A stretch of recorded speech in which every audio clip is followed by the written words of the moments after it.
Olá, tudo bem? Meu nome é Patrícia Travassos, eu sou jornalista, fundadora da agência Prosa Press. E nesse terceiro dia de Febrabantec, a gente volta aqui para o nosso estúdio de vidro para mais um papo muito especial.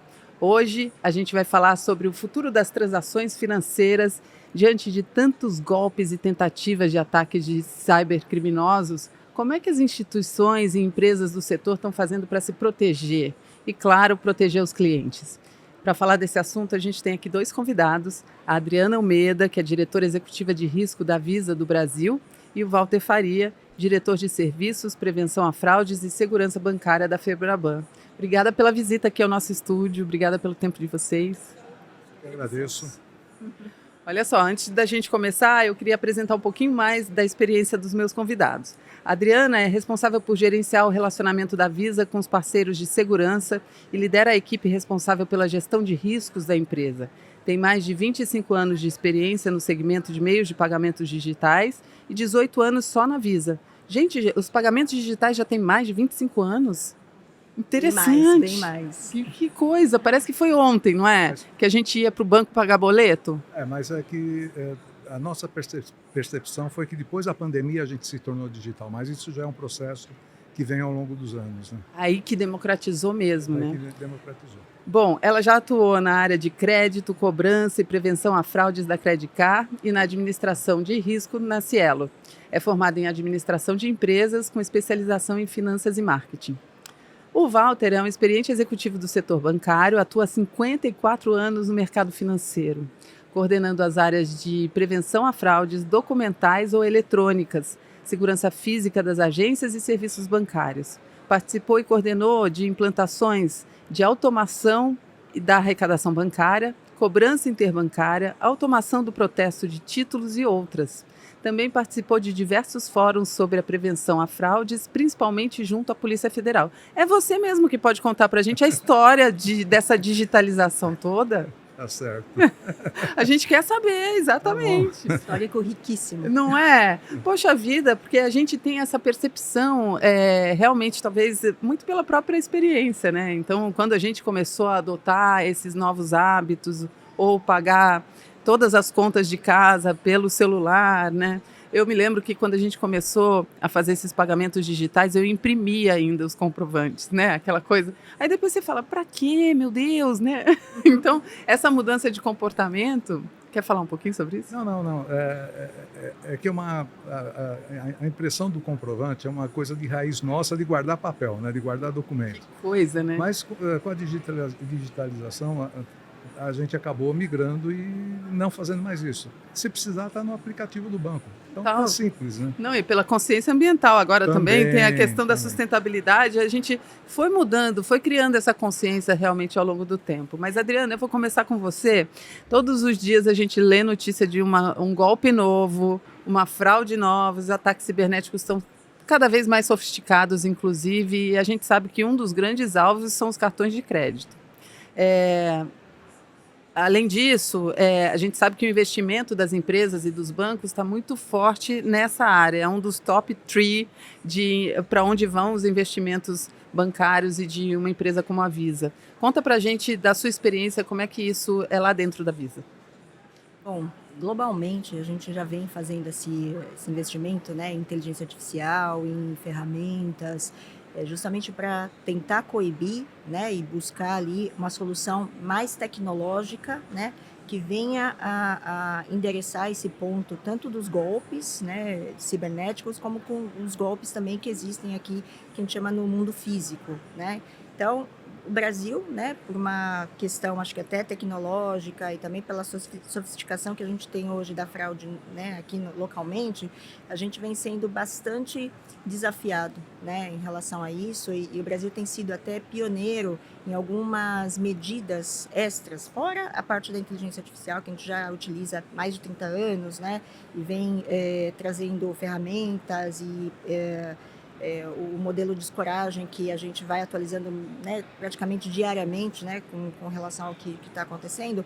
A gente também tem aqui uma demanda, que é uma demanda nossa, da Visa do Brasil, que é também dar uma resposta em relação a todos os golpes que acontecem e justamente trabalhando na responsabilização, né, daqueles entes ou dos participantes do nosso ecossistema que estão falhando nas suas medidas, né, de avaliação de novos clientes, né, de onboarding fraco, por exemplo, de comércios que foram abertos simplesmente para o ilícito, né, e depois o monitoramento das contas mula, né, porque também existe o aquecimento, a gente fala, né, esquentar uma conta que num primeiro momento pareceu ser legítima, mas que depois de 2, 3 meses, né, já com alguma movimentação ali, se torna um comércio como se fosse validado. E é aí que começa a utilização dessas contas mula para fins ilícitos, né? Então tem todo um cenário ali que a gente está endereçando através de programas de cumprimento, né, dentro da Visa, e como nós somos instituidores de arranjo de pagamento, também temos essa obrigação de trazer esse equilíbrio em relação, né, às responsabilidades de cada participante nessa atuação do combate à fraude. E quando a gente fala em sistema financeiro, a gente fala de uma cadeia de valores, né? Não é só uma empresa, ela está ligada a muitos parceiros também, né? Como é que você... Sempre foi assim? Como é que você avalia, depois dos pagamentos digitais, depois que os bancos se tornaram mais digitais, esses ataques se tornaram mais frequentes ou sempre foi assim? Não, os ataques se tornaram mais frequentes, né? O que aconteceu? Os criminosos, até antes da pandemia, eles visavam o ataque às agências físicas. Então, a gente via assalto, né? Explosão de ATM, explosão de agência, novo cangaço, né? Então, da mesma forma que nós migramos para o mundo digital, para as nossas operações financeiras, eles vieram para o mundo digital porque ali eles não têm risco de vida. Enquanto eles atacavam a agência, eles corriam risco de vida. Então, eles vieram e se especializaram aqui. Então, o que a gente viu foi a mudança de golpes que existiam no mundo físico para o mundo digital. Então, é o golpe do falso bilhete premiado, de um falso investimento, né? Então, eles vieram para cá e, como eles têm todo aquele aparato tecnológico que esconde eles se sentiram à vontade para fazer isso. Eu acho impressionante o quanto eles têm acesso a um aparato tecnológico que não é qualquer um que domina, né? Mas eles sabem fazer com criatividade. Com criatividade. A questão é que aquilo que eles conseguiram arrecadar enquanto ataque físico, eles investiram, além de investir em drogas e armas, eles investiram em tecnologia também. Da mesma forma que nós, no sistema financeiro, estamos fazendo esse investimento. Por falar nisso, os bancos, em 2025, devem investir cerca de 5 bilhões de reais em prevenção à fraude e segurança bancária. Poxa vida, esse dinheiro ia ser tão bem empregado se não tivesse isso, né? Exatamente. Então, eles se especializaram, têm um aparato tecnológico muito grande, e eles são uma empresa, né? Eles têm lá o CEO deles, tem quem faz toda a parte financeira, tem quem arregimenta pessoas para fazer a coisa, tem quem arregimenta pessoas para emprestar as contas mulas, que nós chamamos de conta laranja. E aqui é um ponto que a gente sempre tem muita preocupação, porque quando nós sofremos um golpe, o recurso ele migra da nossa conta, enquanto vítima, para uma conta primeira ali. E dali ela espalha muito rapidamente. Em cerca de 7 minutos o dinheiro já desapareceu da primeira conta, né? Então, e desaparece. Nós estamos com alguns projetos de lei tramitando no Congresso e estamos conversando com o Banco Central no sentido de penalizar quem presta conta, quem aluga a conta, porque tem gente que aluga a conta para receber dinheiro ilícito. Então, nós estamos trabalhando nesse sentido porque para tentar quebrar essa cadeia, porque o repasse financeiro é muito rápido. Nossa proposta é que quem prestar conta fique 5 anos sem operar no mercado financeiro. Tá? Ele pode ter uma conta salário, poderá receber recursos, mas só recursos de salário, e pode depois fazer ali as transações deles normais. Então a gente está trabalhando nesse sentido para tentar quebrar essa cadeia que, assim, infelizmente, é muito, muito rápido o escoamento do recurso. Se eu puder complementar também, eu acho que é um ponto bem importante essa questão da nossa lei, né? Então, a criminalização do crime financeiro hoje ainda não está no patamar que a gente gostaria, porque hoje existe uma migração mesmo, né, do crime organizado, de roubo a banco, sequestro, para o crime financeiro justamente pela pouca punição, quase nenhuma punição. A gente tem histórias aqui da indústria que ditam, né, que falam assim, que às vezes o fraudador ele sai da delegacia antes do advogado, né, da parte que foi lesada e que está representando a empresa lá. Né? Então, justamente por conta dessa questão, né, de segurança pública, e a gente não pode contar hoje por conta, né, de toda a legislação que não existe ainda para fortalecer isso, a gente investe, né, esse montante de dinheiro, né, 5 bilhões de reais aqui no Brasil, 10 bilhões de dólares que a Visa investiu nos últimos 5 anos, né, em prevenção à fraude, em modelagem, né, de score de preditivo de fraude. Então, tudo isso poderia ser canalizado para outras finalidades, né? Mas hoje em dia a gente tem que contar com essa tecnologia, tem que contar com, né, investimentos pesados justamente para meio que compensar a falta, né, de uma legislação mais forte nesse sentido. Agora, a impressão... Você quer falar alguma coisa? Eu só queria complementar, se me permite. Nós conseguimos nos últimos anos algumas alterações de lei, aumentando a penalização de quem comete crime digital, esse tipo de coisa. Mas a gente tem um problema que é na audiência de custódia.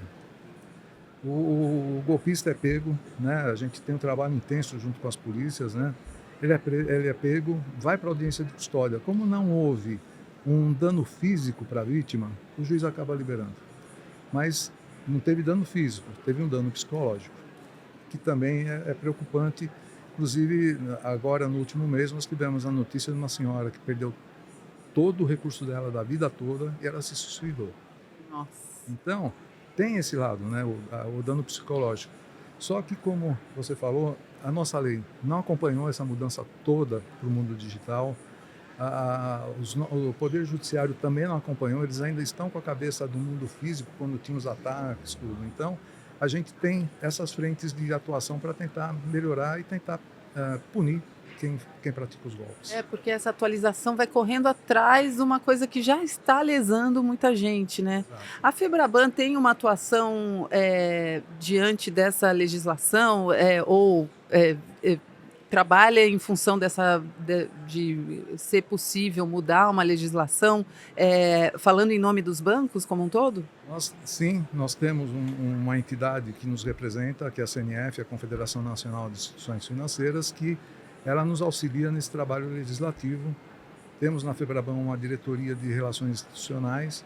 Então, conforme a gente vai discutindo e vendo a necessidade de alteração legislativa, a gente faz uma proposta, encaminha lá ao Congresso, à Câmara dos Deputados, ao Senado, para ver se a gente consegue ter aprovação e implementar e tentar conter essa onda de crimes digitais que virou uma pandemia, né? Total. E é um universo paralelo, né? Que realmente a gente não enxerga, a gente não está tão simples quanto as explosões que a gente via, os assaltos a banco que a gente assistia pela televisão. Esse é um mundo, é um outro mundo, um mundo paralelo, né? Impressionante. Agora, Adriana, a impressão que a gente tem é que a tecnologia tem sido efetiva no combate a fraudes. Eu me lembro até pouco tempo, era muito frequente o meu cartão de crédito ser clonado. Então, volta e meia, eu recebia a ligação da própria Visa: olha, seu cartão foi clonado, a gente vai ter que cancelar, vamos fazer outro e tal. E volta e meia tinha essa dor de cabeça, né, dessa bandeira ou de outras bandeiras, mas faz muito tempo que isso não acontece. Você atribui isso às tecnologias mesmo? Não, com certeza. E provavelmente quem contatou você foi o banco emissor do seu cartão, Pode ser, né, que está olhando as suas transações. O que a gente tem feito justamente para coibir e reduzir essa incidência, né, da troca, vamos dizer, mais ou menos comum, né, em relação a incidência da fraude, é justamente investimos muito pesadamente em tokenização, né? Tokenização, assim, né? Acho que, né, Todo uma mundo grande sabe. maioria aqui do público já conhece. Então, a gente acaba desvalorizando aquela informação que está armazenada ali, né, para uma compra recorrente dentro dos comércios. E isso faz com que o fraudador ele não tenha um incentivo a ir lá e tentar invadir esse comércio, porque aquela informação não vai servir de nada se ele tentar fazer uma transação em qualquer outro lugar, né? Existe um link ali, né, um elo entre aquele token, e aquela loja em específico, né? Então, por conta disso, a gente percebe uma redução, né, bastante significativa na fraude de cartão não presente, né, do mundo e-commerce, justamente por uso de uma tecnologia que vamos dizer assim, é simples no conceito, né? Existe todo um aparato por trás, né? Mas que é super efetivo ali do ponto de vista de reduzir o interesse do fraudador em buscar essa informação. Agora, o assunto aqui da Febrabantec é inteligência artificial, indiscutivelmente. Assim, cada rodinha que você se aproxima tem alguém falando sobre uma solução nova e tudo está baseado em inteligência artificial. Queria te perguntar, Walter, a inteligência artificial já tem ajudado nesse combate à fraude também? Bem, as instituições financeiras, elas já há algum tempo adotaram a inteligência artificial, estão se aperfeiçoando cada vez mais, buscando o melhor da arte de inteligência artificial para poder combater os golpistas, porque eles também estão utilizando a inteligência artificial, né? Os golpistas, eles vieram nos testando, utilizando a inteligência artificial, tentando mostrar uma face, mas nós estamos preparados para que isso não passe nos nossos sistemas, né? Então, a gente está tentando sempre estar um passo à frente deles. E dentro do sistema financeiro, a inteligência artificial, ela não está sendo utilizada só para prevenção a fraudes, né?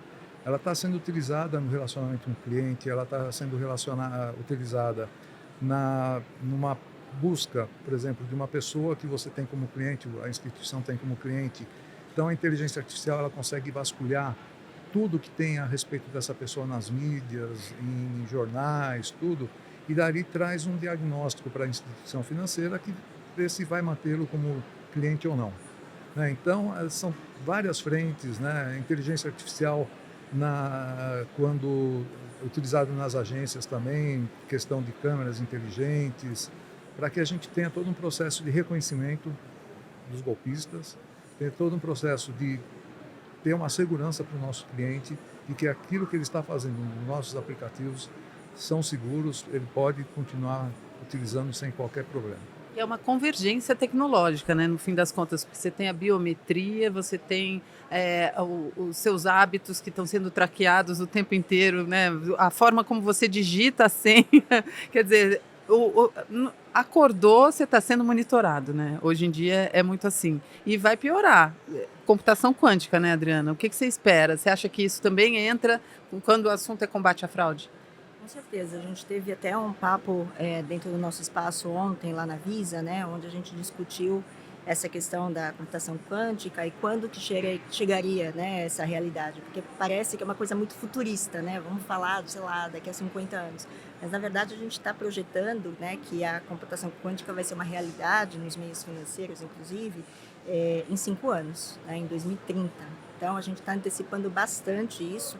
Obviamente, né, a IA generativa, né, ela faz com que isso também seja algo que está chegando muito mais rápido do que a gente antecipava, e por conta disso a gente já está tendo, né, várias discussões, né, de indústria realmente, globalmente, né, porque quando a gente estabelece padrões, a gente não pode deixar assim, que um padrão ocorra, sei lá, um na China, um na Índia, um no Brasil, porque é um ecossistema de pagamentos global, né, ela tem que funcionar num padrão normalmente único, né, para que todo mundo também tenha a facilidade e a conveniência de adotar um padrão que seja, né, o adotado pela indústria. Então, nessa discussão, a gente não chegou ainda nesse momento de chegar, de decidir qual que é o padrão que a gente vai utilizar, tem vários sendo discutidos, mas a nossa ideia é que a gente, aliado ao Conselho de PCI, né, que é lá o conselho que dita as normas de segurança da indústria de pagamentos, né, de credenciais e tudo, que a gente chegue num consenso e que a gente comece a buscar, né, formas de mitigar essa questão da computação quântica antes que isso se torne uma realidade, mas uma realidade desesperada da gente tentar mitigar, né, uma quebra, por exemplo, de criptografia, e toda a indústria de meios de pagamento está baseada em criptografia forte, né? Hoje a gente tem aqui, né, todo um padrão, né, que até o momento, né, foi suficiente para conter todos os ataques. A gente tem ataques milhares todos os dias acontecendo, o fraudador não cansa, ele não tem budget, né? O budget é o que ele colhe ali, né, dos seus outros afazeres, né? Então ele investe pesadamente nisso e a gente tem conseguido conter. Mas no advento da computação quântica, a gente vê que não vai ser suficiente. Então, a gente já está se movimentando justamente para a gente se antecipar. A gente já tem mitigação e a gente já tem um arcabouço de criptografia que já faça face, né, que já enfrente essa questão da ameaça da computação quântica para fins de criptografia. Menina, é um universo muito novo, não é? Totalmente. É difícil A gente manter. não descansa, a cabeça Pois não... é, porque mal chegou a inteligência artificial, que já trouxe uma velocidade tão maior para tudo isso, vem a computação quântica disposta a acabar com esse sistema de senhas. De uma certa maneira é ótimo, porque a gente já não se lembra mais das Não. nossas senhas todas, porque é tanta senha por aí, né? Agora, por outro lado, poxa, é todo um sistema baseado nisso há tantos anos, né? Criptografado, e os bancos. Agora, por outro lado, falando do lado das empresas e dos bancos, a computação quântica também pode trazer benefícios, porque, claro, na mão dos criminosos, ela ameaça todo esse sistema de segurança que existe hoje. Mas, pelo outro lado, também você cria mecanismos mais fortes para enfrentar? Mais fortes, acho que mais ágeis, né? Então a computação quântica ela vai trazer uma agilidade de processamento de dados assim nunca antes visto, vai ser sem precedentes, né? Então tem o lado positivo, como tudo, né? Tem sempre a dualidade, né? Tem o lado positivo do uso, mas eu como risco, acho que o Walter também aqui, nós sempre vamos olhar pelo lado do risco para o ecossistema, né? Então olhando na perspectiva de como essa utilização não legítima pode impactar, né, a gente aqui em termos de segurança. E o que é interessante é que, falando de cartão de crédito, por exemplo, antes era o plastiquinho que a gente passava ali no papel com carbono atrás, aí depois você tinha o chip, que já era uma segurança a mais. Agora é por aproximação. Antes do chip era tarja A magnética. tarja, Né? exatamente. Me conta então, me fala dessa trajetória. Eu sou só usuária, às vezes me passa. E toda essa trajetória, né, o que motivou é toda essa evolução, né, primeiro do relevo, né, que aí fazia lá o decalque naquela maquininha chamada de reco-reco, né, quem é da indústria que mais tempo vai lembrar disso. Depois para a tarja, depois para o chip, foi justamente a questão da segurança da transação. Total. Então ali, né, imagina, aquilo lá era super fácil de copiar, o embossing era só fazer lá a letrinha no lugar certo e passava uma transação. Né? Depois passou para a tarja era facilmente copiável, então tinha os chupacabras, né? Então tinha muita incidência dessa cópia em posto de gasolina, em restaurante, que eram os focos ali. E por conta dessa fraude ser bastante incômoda e estarem, né, impactando de forma bastante relevante lá o painel dos bancos, a gente fez todo um esforço de migrar para chip. O Brasil foi um dos pioneiros nisso, justamente porque a gente tinha uma fraude muito alta aqui de tarja magnética. E hoje o cartão é virtual.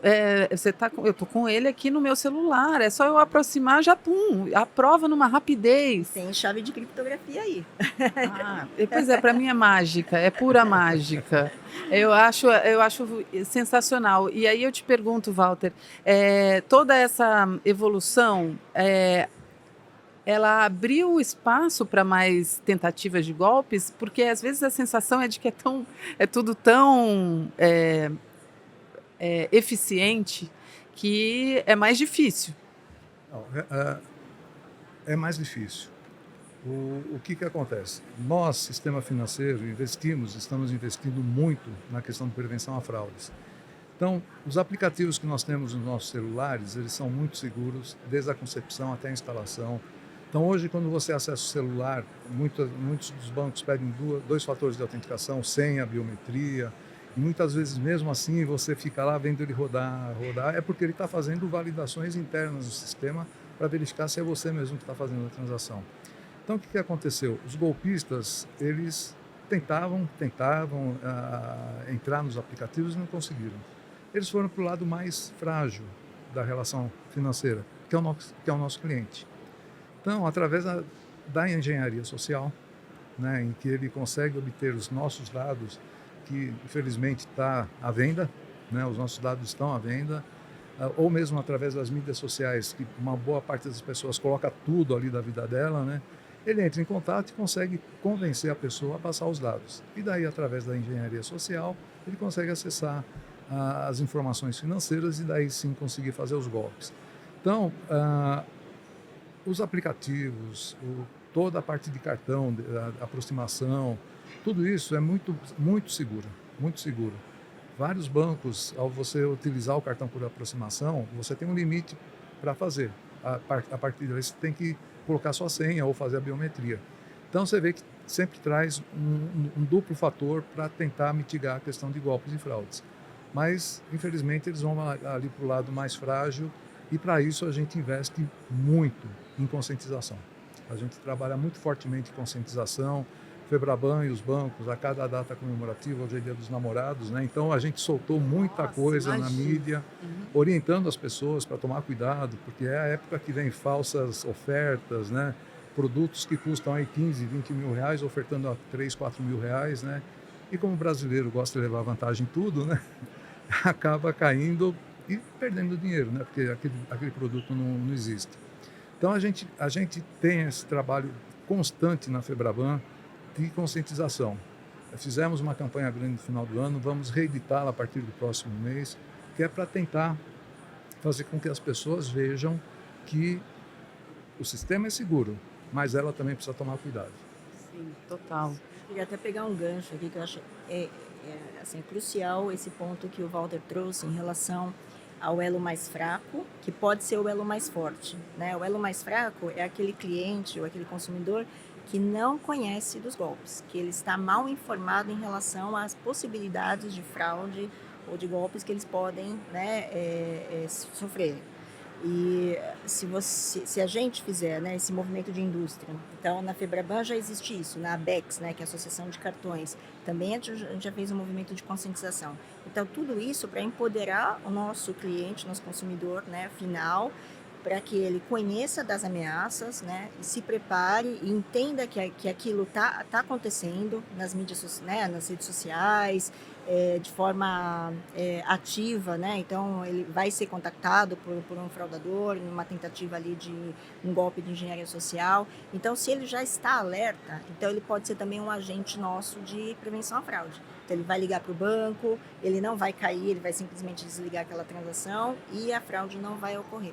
Então a gente está fazendo um movimento massivo, né? A Visa também entrou nisso, né? A gente entende que é necessário. Então a gente está trabalhando inclusive com a nossa área de marketing dentro, né, dos trabalhos internos ali, justamente para a gente poder levar um kit pronto de avisos, de alertas ali, que os bancos, né, os nossos clientes, eles podem usar ali como um toolkit para avisar, para trabalhar nessa questão da conscientização. Interessante essa história do elo mais fraco poder ser o elo mais forte. Sim, e para isso nós, Febraban, ABECS e outras associações do sistema financeiro, outras entidades do setor privado, mais algumas entidades do poder público, nós assinamos um acordo de cooperação com o Ministério da Justiça, que nós estamos chamando de Aliança Nacional de Combate a Fraudes Digitais, onde nós iremos ter, a partir agora do próximo mês, algumas ações fortes de conscientização, algumas ações de como cuidar da vítima, né?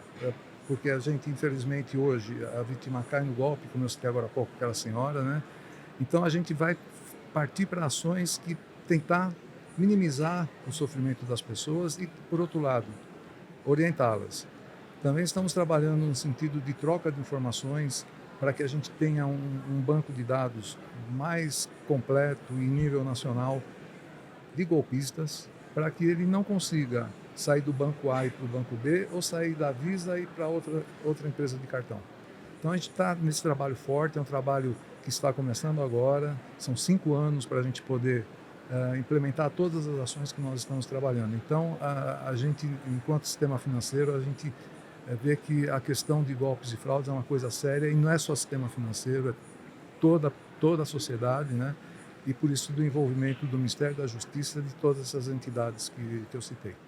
Como cliente, a gente fica até mais tranquilo, né? Porque a gente vê que realmente está sendo feito um trabalho de inteligência e de muita cooperação e colaboração, né, entre todas as partes, porque nessa hora realmente tem o Open Banking, não tem? Tem que ter isso também em relação a essas informações críticas e cruciais para que todos os clientes estejam protegidos, até porque quem tem conta no banco A tem conta no banco B também, é muito difícil hoje em dia que você seja cliente de um único banco ou tenha um único cartão, né? Então, essas informações compartilhadas fazem toda a diferença.